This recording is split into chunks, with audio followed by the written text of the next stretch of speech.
আম্মু আজকে আলু স্ন্যাক্সটা সবচেয়ে মজা হয়েছে, ভিতরে নরম আর বাইরে কুড়মুড়ের শব্দ, সেই স্বাদ। আম্মু তুমি কি করো? আমি তো এই রান্না করবো, এই জন্য লাঠিতে কৃষক গুছাইতে এসি। আম্মু আমি তো অনেকদিন ধরে অসুস্থ ছিলাম, কিছু খাইতে পারিনি, আজকে তো আলু স্ন্যাক্স খাইতে ইচ্ছে করে। আমার এই আলু স্ন্যাক্স বানাই দেবা? দর্শক, আমার মাইয়াটা অনেকদিন ধরেই অসুস্থ আছে, কিছুই খাইতে পারে নাই। তা আজকে একটু শখ করে আইসে মারদার একটু আলুর স্ন্যাক্স খাইবে, তো বানাই না দিলে কি হয়? তা আলুর স্ন্যাক্স বানানোর লেগে শুরুতে আলুগুলো একটু ছিলে লইতে হইবে। স্ন্যাক্স বানানোর লেগে আলুগুলো এখন ছিলে লমো। আলুটা সেলা হয়ে গেছে, এখন আলুটারে সাইজ করে কাটতে লমো।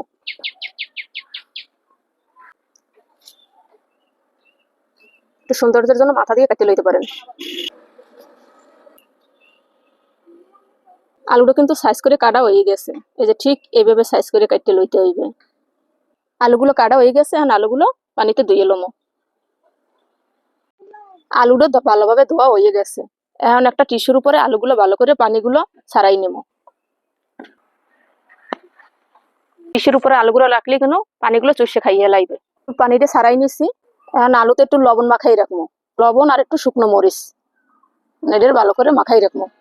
আলুতে লবণ মরিচটা মাখানো হয়ে গেছে, এখন স্ন্যাক্স বানানোর জন্য অন্য যে উপকরণগুলো তৈরি করা লাগবে এগুলো রেডি করে লমো। স্ন্যাক্সের বেটার তৈরি করার জন্য লাগবে আমাকে আটা বা ময়দা। তা আমি এই জায়গায় আটা নিচ্ছি, এই ছোট একটা বাটির 1 বাটি আটা।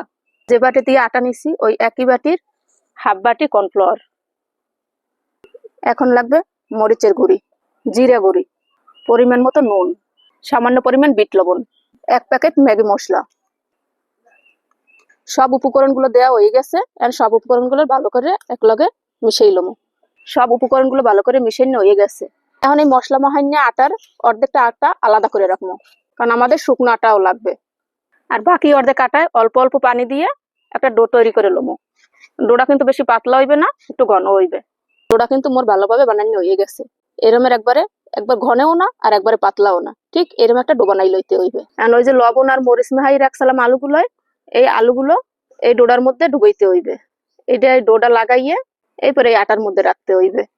একটা একটা করে এরমের এই পাতলা ডোর মধ্যে ডুবামো, আবার এই শুকনো আটার মধ্যে রাখবো। শুকনো উপকরণগুলো এই আলুর উপরে ভালো করে আলতো হাতে মাখাইতে হইবে, বেশি চাপ দেওয়া যাইবে না। বেশি চাপ দিতে গেলে এই আলুতে যেরকম একটা ডিজাইন হয় এই ডিজাইনটা কিন্তু হইবে না, এই জন্য আলতো হাতে মাখাইতে হইবে। একটা একটা করে মাখাইয়া আমি আলাদা একটা প্লেটে রেখে দেবো। স্ন্যাক্স গুলো বাজার লেগে চুলায় কড়াইতে তেল দিয়ে লইছি, তেলটা গরম হয়ে গেছে, এখন স্ন্যাক্স গুলো দিয়ে দেবো।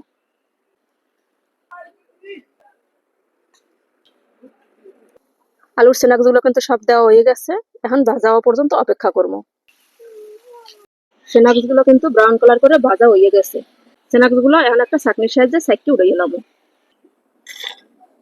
প্রথম কলা কিন্তু ভাজা হয়ে গেছে, দ্বিতীয় কলাও দিয়ে দিছি, দ্বিতীয় কলা কিন্তু প্রায় ভাজা শেষ।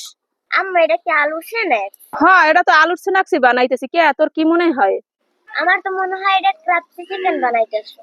হুমায়রা, আলুর স্ন্যাক্স তো বানানো হয়ে গেছে, এখন খাইয়ে দেখো কেমন লাগে। আচ্ছা তাই খাইয়ে দেখি। বিসমিল্লাহ। আম্মু আলু স্ন্যাক্স তো অনেক মজা হয়েছে, ভিতরটা নরম, উপরে কুড়মুড়ের শব্দ। দর্শক আমরা আলু স্ন্যাক্সটা খাইতে থাকি, আপনাদের লগে দেখা হবে আবার নতুন কোনো ভিডিওতে। মাঝে মাঝে ছেলে মেয়েদের বায়না রাখতে এরকম কিন্তু কম খরচে কম সময়ে মজাদার নাস্তা বানাই দিতে পারেন। তা আপনাকে সবাই লাগে দেখা হবে আবার নতুন কোনো ভিডিওতে। আল্লাহ হাফেজ।